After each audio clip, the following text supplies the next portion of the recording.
The Birds vs. Boys Week 11 Dallas Cowboys recap show with myself, Kmess. If it's your first time here on the YouTube channel, welcome. Make sure you head back to that homepage after watching this video and smash that subscribe button. We do appreciate it. And if it's not your first time and you're back for some more, thank you for the love. Always enjoying all of you commenting, liking, and being part of our videos. And make sure you are subscribing also to anywhere you listen to podcasts: Google, Spotify, Stitcher, Apple. That is where you can find our full episodes with myself and my co-host Aiden Powers. And make sure you are absolutely following us everywhere on social media: Twitter, TikTok, Instagram, so you do not miss a thing.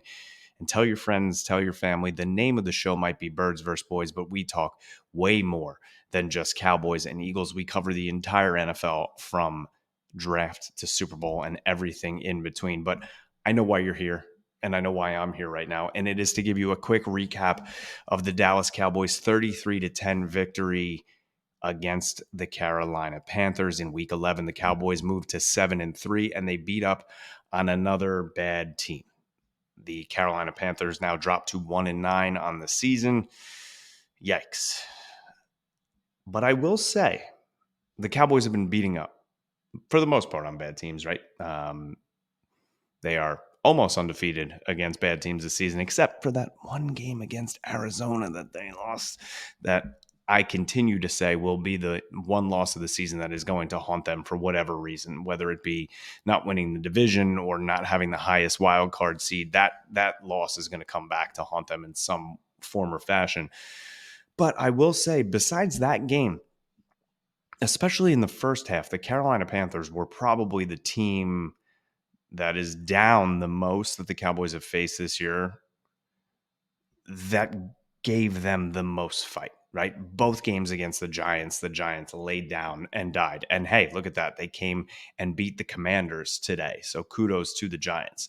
The Jets basically laid down and died. The Patriots absolutely did. So this Panthers team, I will say, did fight a little bit, right? You might not see it so much in the box score. Like I said, the score was 33-10. Bryce Young, he was 16 of 29 for 123 yards. He did have the one touchdown, and he did have the one big interception that was run back by Deron Bland for the pick six. And he was sacked 7 times. The defensive line for the Cowboys was eating early and often, but the defense seemed to be giving the Cowboys offense some fits. Their offense in the beginning of the game was moving the ball, right? Cowboys offense sputtered the first drive. Then Carolina got the ball. They were moving the ball down the field, got a few couple first downs, but then Micah Parsons completely ended the drive with his first sack of the day on a third down. He ended with 2.5 sacks in the game. But they fought, right? Especially on that one drive, their one touchdown drive of the game, where they converted 3 fourth downs. It was 4th and 7. They punted the ball, pinned Dallas down to the inch line. It was a great punt by Hecker, but he was run into by Sam Williams. That made the play then 4th and 2. The Panthers decided to go for it. They got it, converted it. They methodically marched their way down the field. And then shout out to Notre Dame alum Tommy Trumbull for the touchdown, the lone touchdown on the day, like I said. But it does seem like the Dallas defense kind of, even in big blowout games, they seem to have that one drive, right? The Giants scored last week on a touchdown where Jersey Shore quarterback Tommy DeVito threw the touchdown pass. So that's going to happen in games like this. But like I said, the Panthers did show some fight. But I'm here to talk about the Dallas Cowboys, right? I'm going to start at the top with Dak Prescott. 25 of 38, 189 yards, 2 touchdowns, no interceptions, no sacks. Was not sacked again in this game. So shout out to the offensive line, even though it seemed like the offensive line was having fits, right? It seemed like they were getting pushed around, especially up the middle. Tyler Biotish was having what I thought was a pretty rough day. Zach Martin for the All-Pro that he is. We saw him get beat a couple times, but it never turned into sacks. And that is a kudos to Dak Prescott. He got the ball away when he needed to. He threw it out of bounds. He checked down. He read the defense perfectly. Now, we know that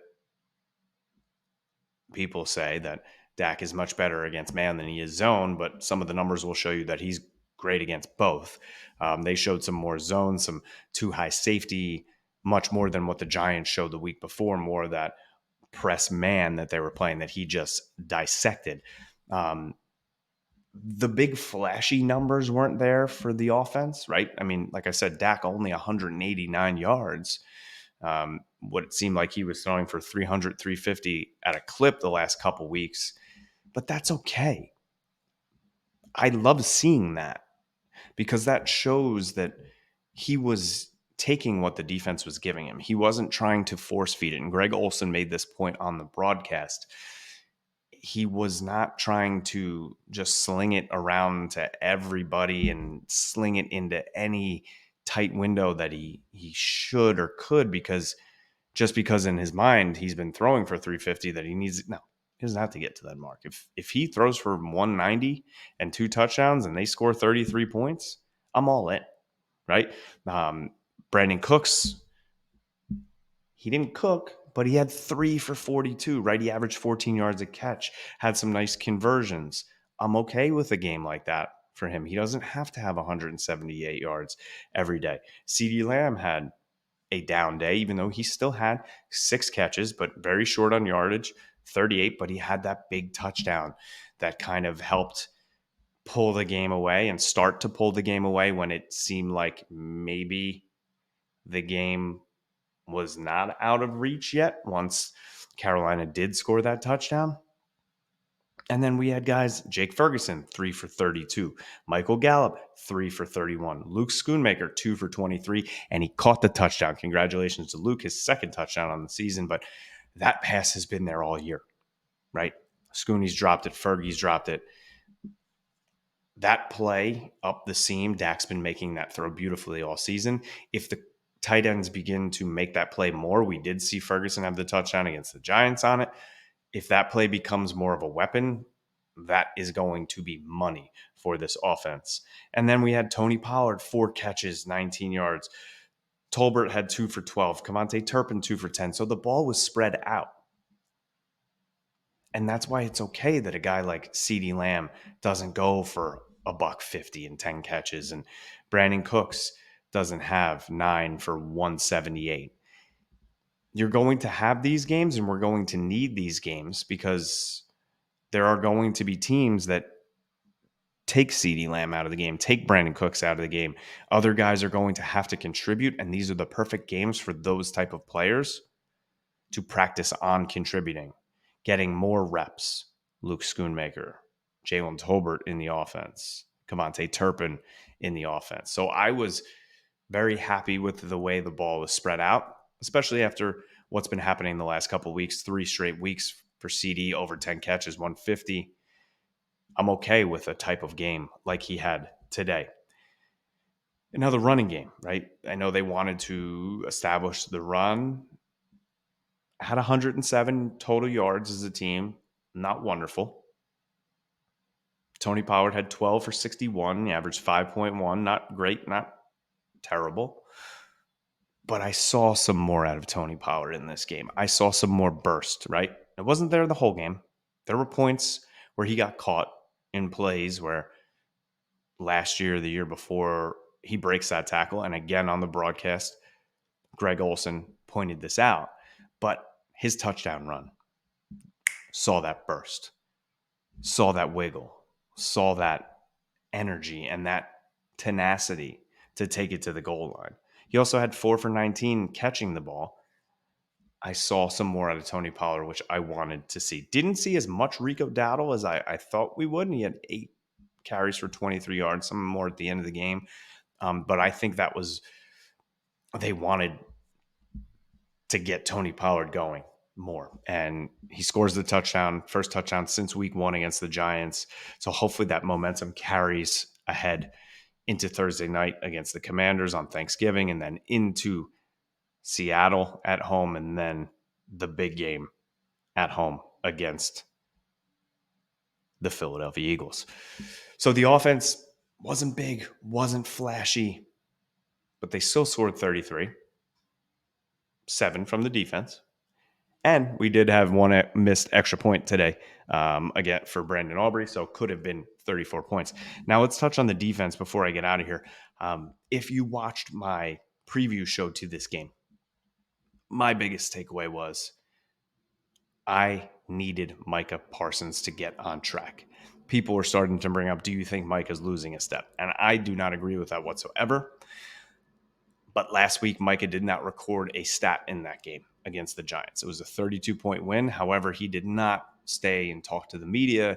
People thought he was angry and annoyed with the way he played or the lack thereof. And I said, this is going to be the perfect week for the Lion to hunt and the Lion to get back on track and for Micah Parsons to put the NFL back on notice. And that's exactly what he did in this game. If you watch the game, Micah was shot out of a cannon. They said it looked like he drank jet fuel before the game. Now, he had 6 total tackles, 2 solo sacks, and then a half a sack to go along. But there were so many other factors. He looked like he was literally running a 40-yard dash to the quarterback up the middle. He was lined up over the center so much on third downs in this game. It was incredible. He was absolutely shot out of a cannon. He did exactly what I thought he was going to do and what he needed to do for this team, because he is the catalyst of this team. Not only does this team go the way Dak Prescott goes, they also go the way Micah Parsons goes.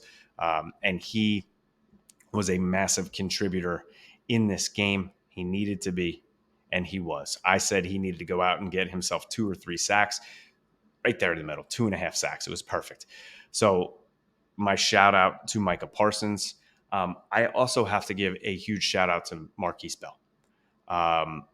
Led the team in tackles with 10, 6 solo.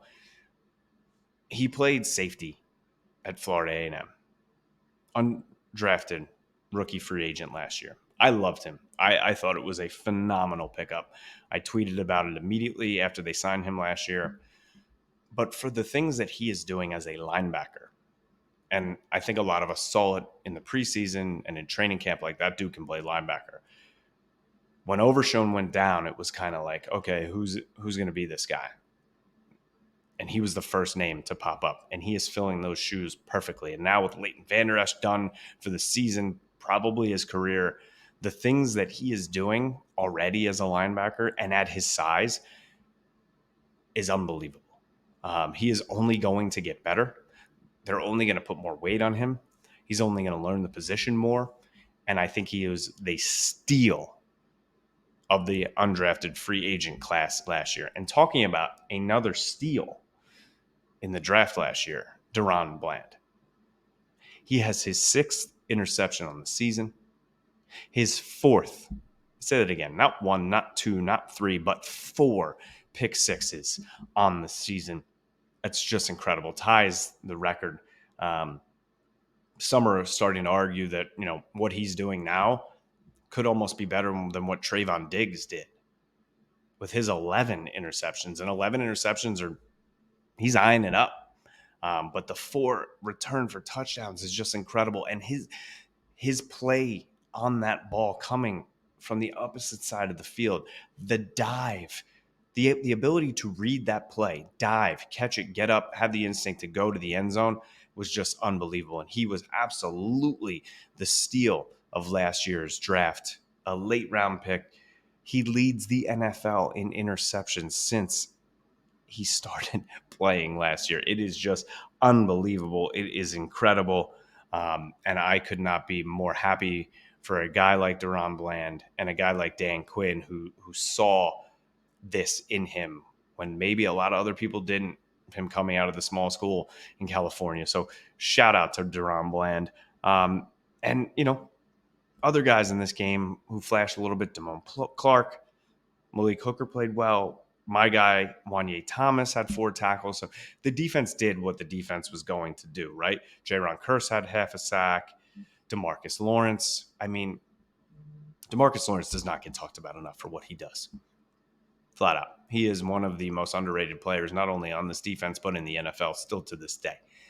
The way he plays the run, the way he plays the pass, the way he is a leader on this team.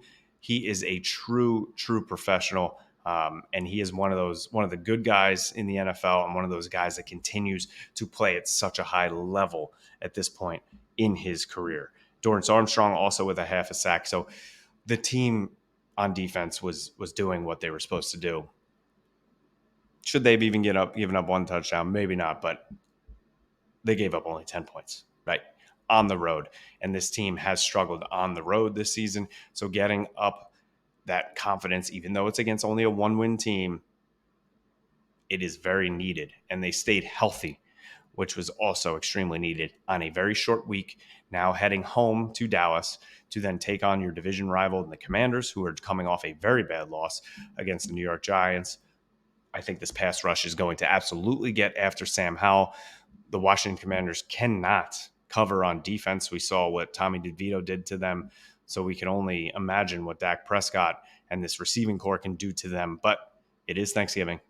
It is in Dallas, so you never know. But now they play 3 games in a matter of very short time. They played today. Now they play on Thursday, and then they play the following Thursday against Seattle, and then they get the quote-unquote mini-bye before heading into the big Sunday night football matchup at home against the Philadelphia Eagles.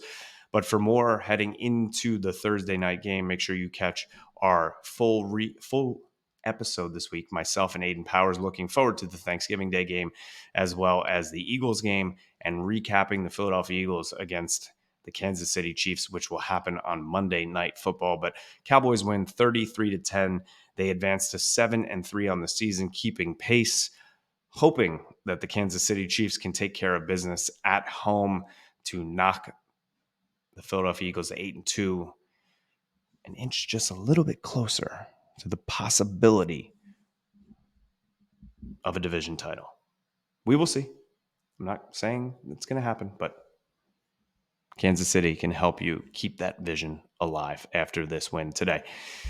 Again, thank you for watching. If it is your first time here, again, make sure you smash that subscribe button. Follow us anywhere you listen to your podcast. We are there. And Birds vs. Boys Pod everywhere on social media, so you do not miss a thing. Cowboys victory Monday. Oh, how sweet it is. Chris Hansen here, and I'm going to need you all to take a seat right over there and check out Birds vs. Boys. I think you're completely right here, and I hate it. Yep. Hey, idiots. Stop doing dumb things. I got 2 phones. Upset alert. I might go insane. I think you're already there. There's no hope. Hope is gone. Hope. If this was an AFC North podcast, we'd be done in 15 minutes. Bob Hope. I'm going to drink bleach. That is? Be the team you promised me you were going to be this year. This is the Consciously Hopeful podcast. I'll be watching.